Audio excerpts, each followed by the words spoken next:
मैं एडवोकेट दीक्षांत्री शर्मा आप सभी का न्याय की आस में फिर से स्वागत करती हूँ। और आज जो हम समस्या लेकर आए हैं आप सभी के सामने, वो एक जनरल प्रॉब्लम है। और हमारे ही एक व्यूवर का फोन आया था, अपनी समस्या को शेयर किया उन्होंने हमसे। तो आज हम उन्हीं की समस्या को आप लोगों से इस न्याय की आस के माध्यम से समझाते हैं, जिससे वो इसका फायदा उठा सके। तो वकील साहब नमस्कार। नमस्कार। बताइए, जैसे कि माता पिता के पास जो संपत्ति होती है और वो अपनी मर्जी से किसी एक ही बच्चे को सारी देना चाहे, दूसरे बच्चे को नहीं देना चाहे, तो उस बच्चे को क्या रेमेडी है कानून के माध्यम से? बताइए कि मतलब कैसे उसका संपत्ति पे अपना हक स्थापित कर सकता है। देखिए, संपत्ति दो तरह की होती है। एक वो जो एंसेस्ट्रल यानी कि विरासत के आधार पर मिलती है, बाप दादाओं से जो मिलती है, दादाओं से बाप से पीढ़ियों में चलती चली आती है। और दूसरी संपत्ति जो स्वयं अर्जित करता है, इसको हम सेल्फ एक्वायर्ड प्रॉपर्टी कहते हैं। तो दोनों संपत्तियों में अंतर होता है, दोनों के अधिकारों में अंतर होता है। सेल्फ एक्वायर्ड प्रॉपर्टी वो प्रॉपर्टी जो कि किसी एक व्यक्ति ने अपनी मेहनत से, अपनी कमाई से खरीदी या बनाई या उसे प्राप्त हुई दान में, वो सेल्फ एक्वायर्ड प्रॉपर्टी कही जाती है। और सेल्फ एक्वायर्ड प्रॉपर्टी पे जिसकी है उसी का पूर्ण अधिकार होता है, और जैसा वो चाहे वो ऐसा आगे उसकी संपत्ति के बारे में व्यवस्था कर सकता है। किसी एक को दे सकता है, सबको दे सकता है, किसी को भी ना दे, किसी अनजान आदमी को दे दे। तो सेल्फ एक्वायर्ड प्रॉपर्टी पर तो किसी का अधिकार नहीं है। लेकिन जो प्रॉपर्टी एंसेस्ट्रल है उस पर अधिकार होता है लोगों का, जो उसमें संपत्ति में रहते हैं, मालिक माने जाते हैं, जो उस पीढ़ी में आते हैं, जो उस परिवार का हिस्सा होते हैं। तो परिवार का हिस्सा जैसे कि जॉइंट हिंदू फैमिली, उसमें बाय बर्थ ही मतलब अधिकार स्थापित हो जाता है किसी का भी?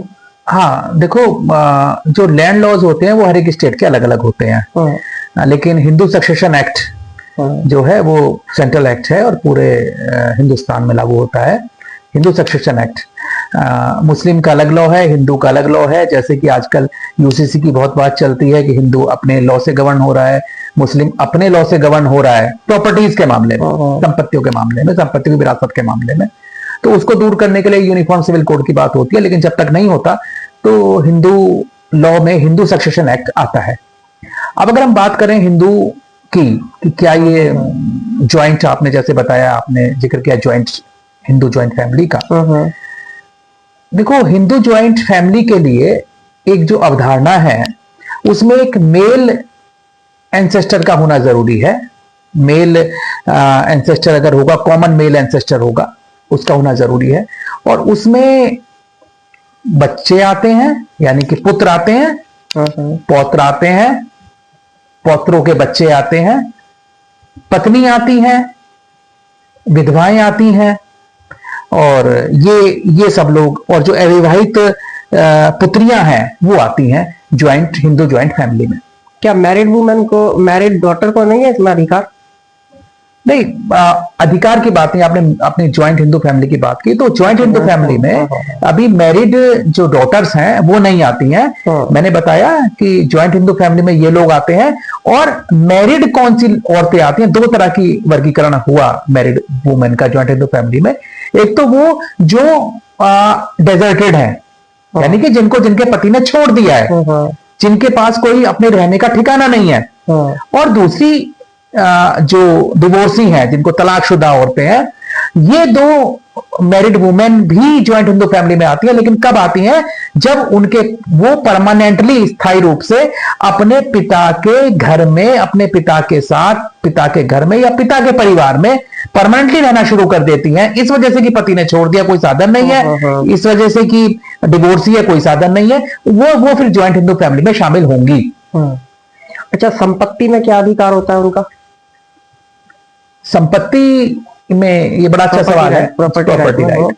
देखिए, वर्ष 2005 से पहले जो बेटियां हैं, विवाहित बेटियां, मतलब जो मैरिड बेटियां हैं, मैरिड हो गई जिनकी, उनको कोई अधिकार संपत्तियों में नहीं हुआ करता था। पिता की संपत्ति में कोई अधिकार नहीं मिलता था।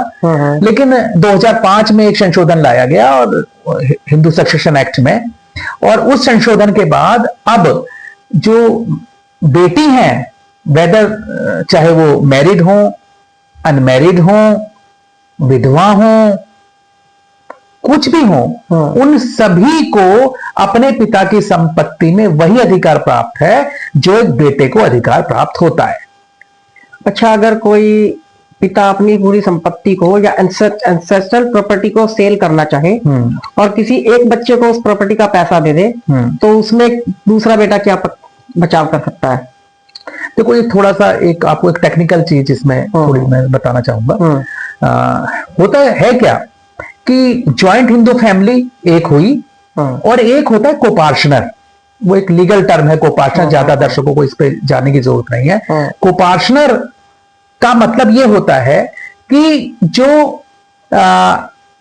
4 पीढ़ियां हैं, शुरू की जो 4 पीढ़ियां हैं, एक मेल से शुरू होती है। पहले केवल मेल ही होते थे कोपार्शनर, उसमें किसी फीमेल को राइट नहीं दिया गया था कोपार्शनर का। लेकिन अब सब महिलाएं भी शामिल हैं, बेटियां शामिल हैं, जैसे मैंने बताया। तो हम आज की बात करेंगे, पुरानी बात नहीं करेंगे। कोपार्शनर शुरू की जो 4 पीढ़ियां हैं, 4 पीढ़ियां यानी कि एक जैसे परदादा हुआ, उसके फिर बेटा यानी कि दादा हुआ, फिर पिता हुआ और फिर पुत्र हुआ, ऐसे, या पुत्री हुई। शुरू की 4 पीढ़ियों के जो लोग हैं वो कोपार्शनर कहलाते हैं हिंदू लॉ के अकॉर्डिंग। और इन चारों कोपार्शनर में से किसी को भी एंसेस्ट्रल प्रॉपर्टी में पार्टीशन मांगने का राइट होता है, विभाजन मांगने का अधिकार होता है। क्योंकि यह माना जाता है कि जो एंसेस्ट्रल प्रॉपर्टी है, जो ऊपर से चली आ रही है, हेरिडिटी में मिलती चली आ रही है, पैतृक संपत्ति, बिल्कुल सही शब्द सुना आपने, पैतृक संपत्ति। जो पैतृक संपत्ति चली आ रही है उसमें प्रत्येक बच्चे का जन्म लेते ही, बल्कि गर्भ में आने से ही अधिकार हो जाता है। बाय बर्थ वो राइट है, किसी की दया पे निर्भर नहीं है वो अधिकार। तो उस एंसेस्ट्रल प्रॉपर्टी में किसी भी व्यक्ति को जो कोपार्शनर है, 4 पीढ़ी होती है कोपार्शनर, 5वीं पीढ़ी कोपार्शनर में नहीं आती है। ठीक है। हालांकि 4 तक ही रहते हैं आजकल, तो आयु बहुत लंबी नहीं रहेंगे, 4 भी नहीं रहते, 3 तक ही रहते हैं। लेकिन फिर भी हम बात करें कानून की, तो 4 पीढ़ी तक जो व्यक्ति शामिल है उसको संपत्ति में विभाजन मांगने का अधिकार है, जीवित रहते हुए भी। अब जैसा कि आपने बताया कि आपके एक दर्शक का फोन आया और उन्होंने बताया कि उनके ससुर के 2 बच्चे हैं और जो दोनों, एक बेटा है एक बेटी है, और ससुर अपनी उस एंसेस्ट्रल संपत्ति को, पैतृक संपत्ति, किसी भी कारण से, कारण कुछ भी हो सकता है, उस किसी भी कारण से अपने एक बच्चे यानी कि अपनी बेटी को उस संपत्ति को देना चाहते हैं। तो अब उसको देना चाहते हैं, अब जीवित हैं, उनके रेवेन्यू रिकॉर्ड्स में खसरा खतौनी जिसको कहते हैं, उसमें उनका नाम दर्ज है, मालिकाना हक है ससुर के पास। ऐसी परिस्थिति में अगर वो ससुर किसी भी दबाव से या स्नेहवश या किसी से नाराज हो गए एक संपत्ति अपनी बेटी के नाम कर रहे हैं, तो उसमें जो कोपार्शनर हैं, क्योंकि वो ज्वाइंट हिंदू फैमिली में आती है, तो कोपार्शनर कौन हुआ? कोपार्शनर उनका बेटा भी हो सकता है, कोपार्शनर उनका बेटे का बेटा भी हो सकता है। वो जो कोपार्शनर हैं या जो बेटी हो गई, अगर मान लिया इनके एक बेटी भी है तो बेटी भी, वो कोपार्शनर, उनमें से किसी को भी उस संपत्ति को लिए विभाजन मांगने का अधिकार है। विभाजन मांग सकते हैं कि साहब हमारा बाय बर्थ राइट है, हम हिंदू हैं और हमें ये अधिकार है कि हमें ये संपत्ति जो मेरे हिस्से में आती है उसको विभाजित कर दिया जाए और विभाजित करके मुझे उसका पोजीशन दे दिया जाए। और अगर न्यायालय में ये मुकदमा लाएंगे, सूट लाएंगे इस प्रॉपर्टी का, तो न्यायालय इसको विभाजित करेगा, बाध्य है न्यायालय विभाजित करने के लिए। ये एक लीगल राइट है आपका जो आपको एनफोर्स कराना है। पार्टीशन सूट लाना होगा, पार्टीशन सूट लाना है। पार्टीशन सूट लाके जब पार्टीशन सूट फेवर में डिक्री हो जाएगा, मिल जाएगा, तो रेवेन्यू रिकॉर्ड्स में उनका नाम भी एज ए मालिक दर्ज हो जाएगा पार्टीशन की डिक्री के आधार पे। क्या इसका मतलब यह है कि पार्टीशन से पहले उनका नाम दर्ज नहीं होता है? नहीं, बिल्कुल नहीं होता है। बेटे का नाम, पिता के बाद जो बेटे का नाम है वो नहीं आता है, हमेशा बाद ही आता है, मृत्यु के बाद आता है, जीवित रहते हुए नहीं आएगा। जीवित रहते हुए किसी का नाम नहीं आएगा, जीवित रहते हुए ही नहीं आता। ये सब मृत्यु के बाद, चूंकि जो विरासत में जमीनें प्राप्त होती हैं, कोई और संपत्तियां प्राप्त होती हैं, विरासत के आधार पर मृत्यु के बाद ही अधिकार होता है। लेकिन सेल्फ एक्वायर्ड प्रॉपर्टी में नहीं कर सकते विभाजन आप। ये हम केवल एंसेस्ट्रल प्रॉपर्टी की बात कर रहे हैं, एंसेस्ट्रल प्रॉपर्टी में ही विभाजन का ठीक बात है, कर जो सकते हैं। पीढ़ी दर पीढ़ी चलती है चली आ रही जी है। हाँ, जिसमें बाय बर्थ राइट है। और अगर बेटे को इंफॉर्मेशन ही ना हो और मतलब बिना बताए उन्होंने सेल कर दी, भाई प्रॉपर्टी पे ही तो पार्टीशन लगा सकते हैं, अगर सेल कर दी तो उस पैसे को वो किसी को भी दे।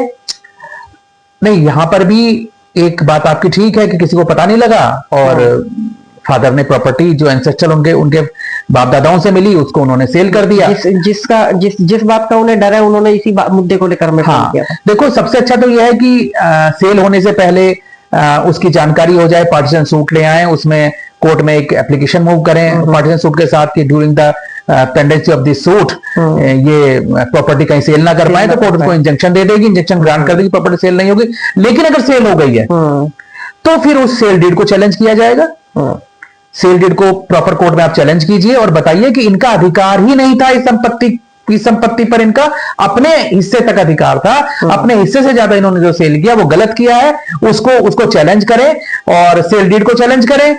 पैसा रिकवर कर सकते हैं, सेल डीड को कैंसिल करा सकते हैं। ये हर केस के फैक्ट टू फैक्ट डिपेंड करता है। और मोटी मोटी बात यही है कि अगर कोई संपत्ति पैतृक है तो प्रत्येक व्यक्ति का उसमें बाय बर्थ राइट है, जो 4 पीढ़ी तक उनका बाय बर्थ राइट है और उनको जो उनके हिस्से में जितना आता है उनको जो मिलता है उतने पर ही अधिकार है। मान लिया एक ससुर के 3 बच्चे हैं तो उनको ससुर का 1/4 हिस्सा ही है, वो 1/4 को ही सेल कर सकते हैं या विल कर सकते हैं या और किसी तरीके से उसको। अच्छा, कानून की नजर में ये बताइए, एग्रीकल्चर लैंड में जो मैरिड डॉटर है उसकी क्या स्थिति है? देखो, जब हिंदू सक्सेशन एक्ट आया तो उसने एक सेंट्रल एक्ट आया और उसने कहा कि महिलाओं को पूरा अधिकार, उसमें संपत्तियों के बारे में नहीं कहा गया कि कौन सी एग्रीकल्चर लैंड है, कौन सी बिना एग्रीकल्चर वाली लैंड है, कौन सी मूवेबल है, कौन सी मूवेबल है। उसमें प्रॉपर्टी वर्ड आया, संपत्ति वर्ड आया। तो संपत्ति में एग्रीकल्चर लैंड भी आती है, लेकिन एग्रीकल्चर लैंड के बारे में प्रत्येक जो स्टेट हैं उनके अपने लैंड लॉज हैं। जैसे यूपी में अलग एक्ट है, यूपी रेवेन्यू कोड है, उत्तरांचल में है, महाराष्ट्र में, हर जगह है। उत्तर प्रदेश में और उत्तरांचल में ये व्यवस्था की गई है रेवेन्यू कोड में कि जो मैरिड जो डॉटर्स हैं, मैरिड बेटियां हैं, उनको एग्रीकल्चर लैंड में अधिकार पहली श्रेणी के उत्तराधिकारियों में नहीं दिया गया है। मतलब उसमें एक श्रेणियां बना दी गई हैं कि पहली श्रेणी में ये इसके मरने के बाद ये लोग आएंगे, सेकंड श्रेणी में ये आएंगे, थर्ड श्रेणी में ये आएंगे। तो अगर पहली श्रेणी में उनको उत्तराधिकार नहीं दिया गया है और वो उत्तराधिकार से गवर्न होंगी, वहां पे एज ए कोपार्शनर वो राइट क्लेम नहीं कर सकती एग्रीकल्चर लैंड में। तो एग्रीकल्चर लैंड में अभी ये अधिकार नहीं दिया गया और ये गलत है। इसको उत्तर प्रदेश में जो किया गया है यूपी रेवेन्यू कोड में वो गलत किया गया है और उसको इस संशोधन होना चाहिए कि एग्रीकल्चर लैंड में क्यों नहीं दिया जा रहा है। तो मतलब घर में वो हिस्सा मांग सकती है?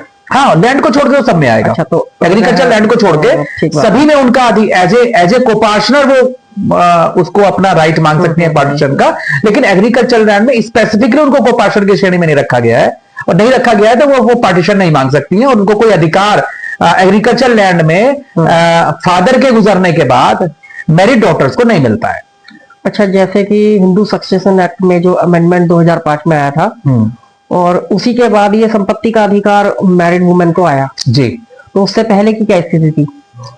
2005 से पहले जो मैरिड डॉटर्स थी उनको कोई अधिकार पिता की संपत्ति में नहीं मिलता था। उनको जो अधिकार मिलता था अपने ससुराल की जो संपत्तियां होती हैं उसमें उनको अधिकार मिलता था और वो भी अधिकार उनको कोई सीधे कोई संपत्ति किसी अगर मान लिया कोई लड़की शादी होकर गई अपनी ससुराल में तो ससुराल में मान लिया ससुर के नाम कोई प्रॉपर्टी है, एंसेस्ट्रल प्रॉपर्टी है मान लिया, या उसकी सेल्फ एक्वायर्ड प्रॉपर्टी भी और सेल्फ एक्वायर्ड प्रॉपर्टी का उसने कोई अभी विभाजन नहीं किया और किसी को नहीं दिया और ससुर की डेथ हो गई तो ससुर की डेथ के बाद मैरिड डॉटर को कुछ नहीं मिलता था, यानी कि उस घर की बहू को, अच्छा, जो विवाहित महिला है बहू को, उसको कोई अधिकार सीधे नहीं मिलता था। उसको तभी अधिकार मिलता था यदि उसके पति की मृत्यु हो गई है। अच्छा, अगर मान लिया एक ससुर के यहाँ कोई शादीशुदा लड़की, शादी होकर लड़की गई और उसके पति की मृत्यु हो गई उसके ससुर से पहले किसी भी कारण से, तो उसको अधिकार तभी मिलेगा जब ससुर की मृत्यु होगी तो उसके नाम सीधे आएगी। लेकिन अगर उसका पति जिंदा रहता तो पति के नाम आती, महिला को नहीं मिलता। तो महिला को उस स्थिति में मिलता ही नहीं था अधिकार 2005 से पहले। ससुराल की संपत्ति में भी नहीं मिलता था, पिता की संपत्ति में भी नहीं मिलता था। तो जब कोई अधिकार ही नहीं मिलता था तो बेचारी ऐसे ही भटकती रहती थी। उसी की वजह से ये 2005 में एक महत्वपूर्ण संशोधन लाया गया कि महिला को अधिकार दिया जाए। ठीक बात है। फिर वो मतलब अगर ससुराल पक्ष से उसे कुछ ना मिले तो कम से कम मायके की तरफ से उसको बिल्कुल सपोर्ट मिल बिल्कुल एग्जैक्टली यही बिल्कुल बात है, बिल्कुल यही बात है। ठीक बात है, ठीक बात है। एक मैं और चीज इसमें बताना चाहूंगा कि जो ये हम बात करते हैं पैतृक संपत्ति की और सेल्फ एक्वायर्ड संपत्ति की। देखो, सेल्फ एक्वायर्ड संपत्ति पैतृक संपत्ति बन जाती है कब? ये बहुत महत्वपूर्ण है। जब वो 4 पीढ़ियों तक मतलब एज इट इज रहे। नहीं, 4 पीढ़ियों तक एज इट इज ना रहे। इसे कटवा देना, फिर मैं बता दूंगा। देखो, एक महत्वपूर्ण चीज ये है कि सेल्फ एक्वायर्ड प्रॉपर्टी क्या कभी, एक और मैं एक बताना चाहूंगा एक महत्वपूर्ण बिंदु कि जो सेल्फ एक्वायर्ड प्रॉपर्टी है, स्व अर्जित संपत्ति, क्या इसको पैतृक संपत्ति बन पाती है कि नहीं बन पाती है? तो जवाब है हाँ, बन पाती है। किस सूरत में बन पाती है? सपोज कीजिए ए आदमी है, उसको एक संपत्तियां उसने बनाई अपनी कमाई से, स्वर्जित संपत्तियां बनाई, और उसके 3 बच्चे हैं, 2 लड़के 1 लड़की, ऐसे मान लें ABC। और वो जो ए नाम का व्यक्ति है उसने अपनी स्व अर्जित संपत्ति को अपने रहते हुए ना तो विल किया किसी के पक्ष में, ना किसी को सेल किया, ना किसी को दान किया, और ऐसे ही वो उसकी डेथ हो गई संपत्ति रहते रहते। तो जब अगली पीढ़ी को, इनकी ABC को 1/3 जब मिलती है उसको प्रॉपर्टी, वो संपत्ति, तो उनके लिए जो अगली पीढ़ी है वो पैतृक संपत्ति बन जाती है। तो ऐसे स्वर्जित संपत्ति पैतृक संपत्तियां बनती हैं। ठीक है, तो ऐसा नहीं कि स्वर्जित संपत्ति स्वर्जित ही रह जाएगी। जैसे कि आपने कहा कि अगर विल नहीं किया और सपोज अगर विल कर दिया, वही वाली बात है कि किसी एक के फेवर में विल कर दिया, विल को भी चैलेंज किया जा सकता है। हाँ, स्वर्जित में तो करा नहीं जा सकता, पैतृक में बिल्कुल किया जा सकता है। बिल्कुल पैतृक में जब मतलब आपका अधिकार, देखिए एक सीधा फॉर्मूला है, जब आपका अधिकार किसी पैतृक संपत्ति में जन्म से हो गया, इवन बच्चे के गर्भ में आने से ही उसका पैतृक अधिकार हो गया बच्चे का, तो उस संपत्ति में सभी का अधिकार है।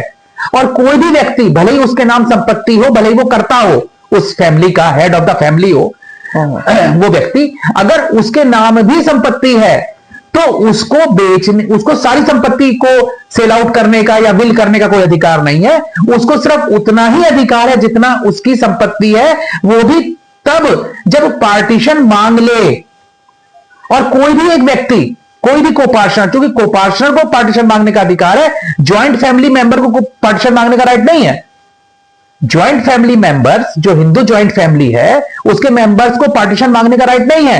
हिंदू ज्वाइंट फैमिली बहुत लंबी होती है, 4 पीढ़ी, 5 पीढ़ी, 6 पीढ़ी हो सकती है हिंदू ज्वाइंट फैमिली में। हिंदू ज्वाइंट फैमिली चलती रहती है। कोपार्टनर में शुरू के 4 पीढ़ियां रखी गई हैं, 4 पीढ़ियों में से किसी को राइट है प्रॉपर्टी पार्टीशन मांगने का, तो कोपार्टनर ज्वाइंट हिंदू फैमिली का मेंबर होता है।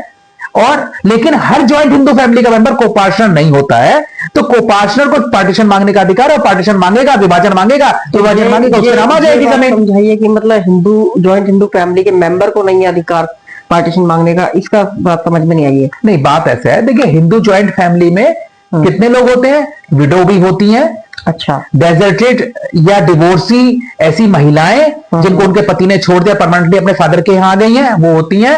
उसमें पुत्रियां भी होती हैं, उसमें पुत्र भी होते हैं, उसमें बहुत सारे लोग होते हैं। उसमें 4 पीढ़ी का एक बैरियर नहीं लगा है, लेकिन कोपार्टनर में शुरू की 4 पीढ़ियों का बैरियर लगा है। तो 4 पीढ़ी वाले ही कोपार्टनर कहलाते हैं, 5वीं पीढ़ी वाला कोपार्टनर नहीं कहलाता है। ठीक है, तो जब और कोपार्टनर 4 पीढ़ी तक, ऊपर का आदमी मरा, फिर नीचे का 5वां शामिल हो गया उसमें, एक और मर गया, 6ठा शामिल हो गया उसमें, तो ऐसे कोपार्टनर 4 तक चलती है। प्रैक्टिकली देखो तो 4 तक भी जिंदा रहना आजकल बड़ा मुश्किल है। ऐसा नहीं होता है कि दादा भी है, दादा भी, हाँ वो ऐसा प्रैक्टिकली पॉसिबल, लेकिन ली कानून है इस तरह का। मेरे ख्याल से जिनका जो हमारे व्यूअर है उनका फोन आया था, तो उनको अपने विषय में जानकारी हो गई होगी, काफी हद तक जानकारी दे चुके हैं वकील साहब कि अगर बिक चुकी है तो उसको चैलेंज कर सकते हैं, आप सेल डीड को चैलेंज कर सकते हैं, उसके पैसे को रिकवर कर सकते हैं, और अगर सेल नहीं हुई है तो उसके सेल पर